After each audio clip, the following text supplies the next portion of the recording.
We had a street, on this tiny street, on the end of both streets were slums. Hmm. Next to the slum was this huge bungalow by one of the very well known actors. Hmm. Next to them was a bungalow of a producer. Then there were two apartments that were for middle class people. And then there was another bungalow on the other side, which was again some rich industrialist. And next to his wall was a slum where people were actually living in hovels. So you are not escaping this. Every time you're going in and out, you are living with all of these people at the same time. So you are essentially seeing this world continuously, Hmm. right? When you live in this country, and you can be in Kirkland, where I live, or Bellevue, and you can live most of your life and you not see poverty around you, Yeah. Yeah. Yeah. right? So the question is not about poverty. The question is about different people leading different lives. Hmm. Hmm. And then you start deciding that, how am I showing up?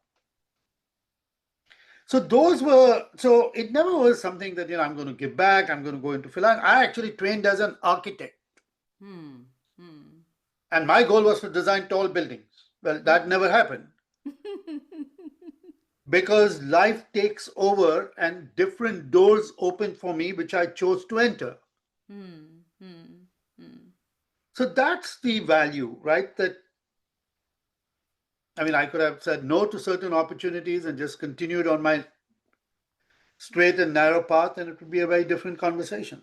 Mm. But you chose to see what you saw and you chose to enter those doors that opened up, because I believe a lot of people are living in Bombay and they see both ends, right? And everything in between, the extreme poverty and the extreme affluence and everything in between, and can choose to live life, a very affluent life without even wondering what's happening with the lives of others.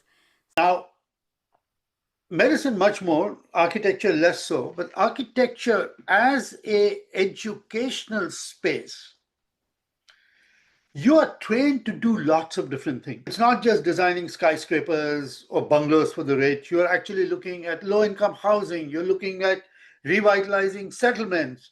So we would go into these kachi abadis, these informal settlements, and talk to people and live with them to understand how we can make their lives better. What can we do to improve the environment? You would go on site visits into rural communities to look at how they were living and how you can actually make. So the profession, the education got us connected to these people. So as students, we were very comfortable going into these environments and talking to them and living with them and eating with them. Right? You're sitting in a lab and just coding. And there is nothing that is actually taking you out unless you make an effort to go out. Whereas we were, as part of our class, required to go out and do this work. So that kind of breaks down certain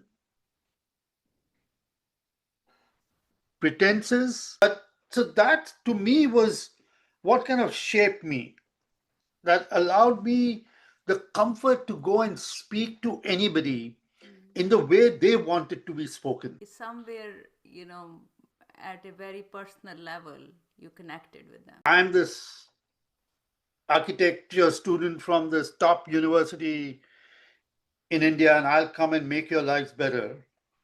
Or you can go and say, tell me how you want your life to be better and what can we do.